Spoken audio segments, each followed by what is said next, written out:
बंधु आज हूँ मे मास 20 तारिख मंगलवार। आज दिन जाकर किसी गुरुत्वपूर्ण खबर उपर आसतु नजर पकाइबा।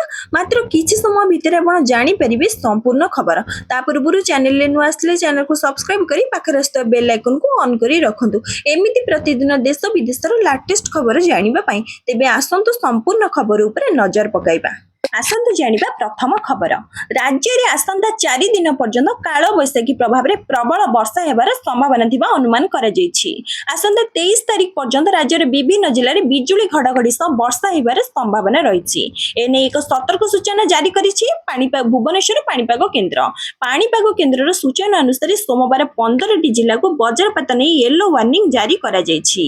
सेहिपरि भद्रक, जाजपुर, केन्द्रापड़ा, सुंदरगढ़, झारसुगुड़ा, केन्दुझर, मयूरभंज, बालेश्वर, कोरापुट, मालकानगिरी, नवरंगपुर, रायगड़ा, गजपति, बलांगीर और नुआपड़ा जिला सतर्क सूचना जारी करा जायछि। एठार घंटा प्रति 40 ରୁ 50 किलोमीटर बेगर पवन बहिबा संभावना रहिथिबो बोली पाणीपाग विभाग कहिछि। सेहिपरि 20 तारिख जाए 9टी जिला यथाक्रमे झारसुगुड़ा, सुंदरगढ़, केन्दुझर, मयूरभंज, कोरापुट, मालकानगिरी, नवरंगपुर, गजपति और गंजाम जिले में वर्षा और घड़घड़ी सहित घंटा प्रति 30 ରୁ 40 किलोमीटर बेगर पवन बहिबो बोली पाणीपाग केन्द्र पक्षरु कुहा जायछि। 21 तारिख पई 16टी जिला को बिजुलिया घड़घड़ी नहीं येलो वार्निंग जारी करा जायछि। परवर्ती खबर। कोरोना भाइरस संकट कारण देश में 21 दिन पर लॉकडाउन व्यवस्था देखि वित्त मंत्री निर्मला सीतारमण गुरुवार को विशेष आर्थिक पैकेज घोषणा करिसेंती।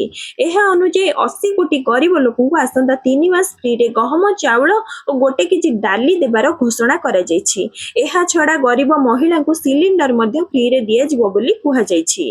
1.70 लाख कोटी टंका पैकेज घोषणा करिथिबा बेले वित्त मंत्री कहिसेंती जे गरीब लोकंकु खाइबा पई जिनिस उपलब्ध कराजिबो और डीबीटी माध्यम रे टंका मध्ये ट्रांसफर कराजिबो। वित्त मंत्री निर्मला सीतारमण प्रेस कॉन्फ्रेंस रे एहा कहिसेंती जे प्रवासी मजूरी लोक एवं शहर रे थिबा ग्रामीण गरीब लोकंक पई आवश्यक पैकेज रेडी अछि।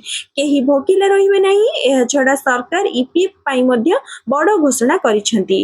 एहा अनुसार 3 मास पर्यंत कंपनी और कर्मचारी दुही भाग योगदान सरकार निज तरफ देबे। परवर्ती खबर। रिपोर्ट कार्ड देव स्कूल और गणशिक्षा विभाग। एने गणशिक्षा मंत्री नित्यानंद गंड सूचना देइछंती। सरकार 1 वर्ष पूर्ति विभाग देव कार्ड। शिक्षा रे संस्कार पई विभाग अनेक योजना आनिछि। राज्य सरकार वर्ष पूर्ति रे जोग दे पारंती प्रधानमंत्री नरेंद्र मोदी। एथिरे प्रधानमंत्री सह केंद्र गृह मंत्री अमित शाह मध्य एही कार्यक्रम में शामिल होई पारंती बोली सूचना रहिछि। मुख्यमंत्री पीएमओ सह जोगाजोग रे अछंती बोली कहिले राजस्व मंत्री सुरेश पुजारी। से कहिसंती जे वर्ष पूर्ति को उत्सव नुहे उत्तरदायित्व कार्यक्रम भाबे पालिबु। से आहुरी कहिसंती जे राज्य रे जून 12 ରୁ 19 तारिख जाए चालिबो विभिन्न कार्यक्रम। जिला ठु नै ब्लॉक, पंचायत, पौर संस्था रे कार्यक्रम कराजिबो। वर्षकर 11 निर्वाचन प्रतिश्रुति पूरण होईछि। परवर्ती खबर। पोलावरम विवाद। आसंता 28 तारिख रे प्रधानमंत्री डाकिले गुरुत्वपूर्ण बैठक जेंथिरे 4 राज्यर मुख्यमंत्री हेबे सामिल। समस्त राज्यर मुख्यमंत्री सहित पोलावरम विवाद ने प्रधानमंत्री करिवे आलोचना। दीर्घ दिन धरी आंध्र, तेलंगाना, छत्तीसगढ़, ओडिशा मध्य पोलावरम प्रकल्प ने विवाद लगी रही। खासकरी प्रकल्पर उच्चता एवं निर्माण को ओडिशा बारंबार अभियोग करि आसुछि। तापरि भी कोनोसी समाधान होई पारु नथिला। शेषरी प्रधानमंत्री एही विवाद रे हस्तक्षेप करिसेंती। 4 राज्यर मुख्यमंत्री सहित आलोचना करने को तारीख धार्य होईछि। आसंता 28 तारिख रे प्रधानमंत्री अध्यक्षता रे बसिबो गुरुत्वपूर्ण बैठक जेउथिरे सबु राज्य निज निज पक्ष रखिबे। परवर्ती खबर। ओडिशा सरकार विद्यालय और गणशिक्षा विभाग कार्यान्वयन समीक्षा करछन केंद्र शिक्षा मंत्री श्री धर्मेंद्र प्रधान। राज्य विद्यालय शिक्षा परिपृष्ठ, स्कूल भित्तिभूमिर उन्नतीकरण, जातीय पाठ्यक्रम रूपरेखा सहित समन्वय रखी पाठ्यपुस्तक एवं शिक्षण सामग्री प्रस्तुत करबा। शिक्षकों दक्षता विकास, जातीय शिक्षा नीति 2020 कार्यान्वयन, प्रधानमंत्री पोषण एवं समग्र शिक्षा समेत अन्य क्षेत्रीय योजना गुड़िकर समीक्षा करिसेंती केंद्र शिक्षा मंत्री। बैठक में ओडिशा रे केंद्रीय प्रवर्तित योजना सफल कार्यान्वयन संपर्क में आलोचना करा जायथिला। राज्य रे जातीय शिक्षा नीति 2020 कार्यकारिता को त्वरान्वित करने निया जायथिबा विभिन्न पदक्षेप संपर्क में आलोचना करा जायछि।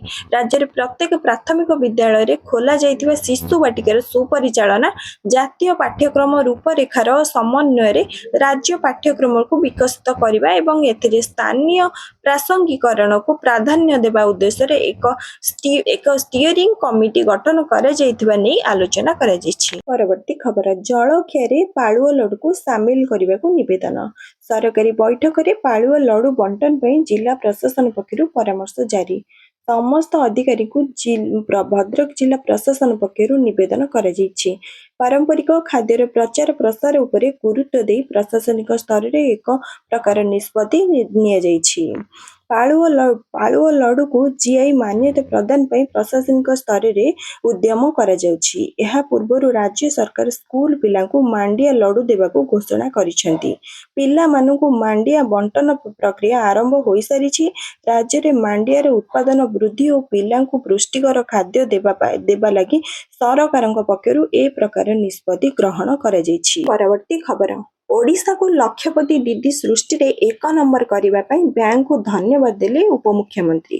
ଓଡ଼ିଶାରେ ସ୍ୱୟଂ ସହାୟକ ଗୋଷ୍ଠୀର ଉତ୍ପାଦ ପାଇଁ ସୁଭଦ୍ରା ଶକ୍ତି ହେବ ଏକ ବ୍ରାଣ୍ଡ। ମହିଳାମାନଙ୍କ ମାନସିକ ସ୍ୱାସ୍ଥ୍ୟ ଓ ୱେଲନେସ୍ ଉପରେ କାର୍ଯ୍ୟ କରିବାକୁ ଦେଲେ ନିର୍ଦ୍ଦେଶ। ଆଜି ଭୁବନେଶ୍ୱରସ୍ଥିତ ମିଶନ ଶକ୍ତି ଭବନରେ କର୍ପୋରେଟ ସାମାଜିକ ଦାୟିତ୍ୱ CSR ପଦକ୍ଷେପ ମାଧ୍ୟମରେ ମହିଳା ନେତୃତ୍ୱାଧୀନ ଉଦ୍ୟୋଗଗୁଡ଼ିକ ପ୍ରୋତ୍ସାହନ ଶୀର୍ଷକ ଏକ ଗୁରୁତ୍ୱପୂର୍ଣ୍ଣ ଉଚ୍ଚସ୍ତରୀୟ ବୈଠକ ଅନୁଷ୍ଠିତ ହୋଇଯାଇଛି।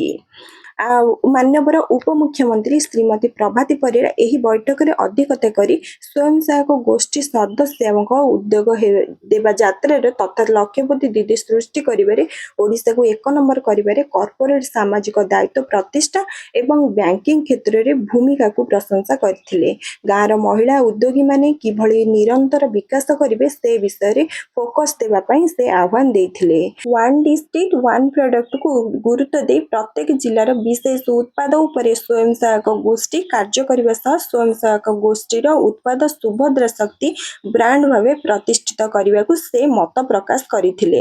ମହିଳାମାନଙ୍କ ମାନସିକ ସ୍ୱାସ୍ଥ୍ୟ ଓ ସ୍ୱଚ୍ଛତା ଉପରେ ଫୋକସ୍ ଦେବା ପାଇଁ ସେ ଆହ୍ୱାନ ଦେଇଥିଲେ। ପରବର୍ତ୍ତୀ ଖବର, ପୁଣି ଉପରମୁହାଁ ସୁନା ଦର। ସୋମବାର ସୁନା ଦର ପରିବର୍ତ୍ତନ ହେବା ସହ ବୃଦ୍ଧି ପାଇଛି। 24 କ୍ୟାରେଟ୍ ସୁନା ଦାମ 10 ଗ୍ରାମକୁ 95,510 ଟଙ୍କା ରହିଛି। ଗତକାଲି ଏହା 95,130 ଟଙ୍କା ଥିଲା। ଏଥିରେ 380 ଟଙ୍କା ବୃଦ୍ଧି ପାଇଛି। 22 କ୍ୟାରେଟ୍ ସୁନା ଦାମ 10 ଗ୍ରାମକୁ 87,550 ଟଙ୍କା ରହିଛି। ଗତକାଲି 87,200 ଥିଲା। ଏଥିରେ 350 ଟଙ୍କା ବୃଦ୍ଧି ହୋଇଛି। 18 କ୍ୟାରେଟ୍ ସୁନା ଦର 10 ଗ୍ରାମକୁ 71,630 ଟଙ୍କା ରହିଛି। ଗତକାଲି ଏହା 71,350 ଟଙ୍କା ଥିଲା। ଏଥିରେ 280 ଟଙ୍କା ବୃଦ୍ଧି ହୋଇଛି।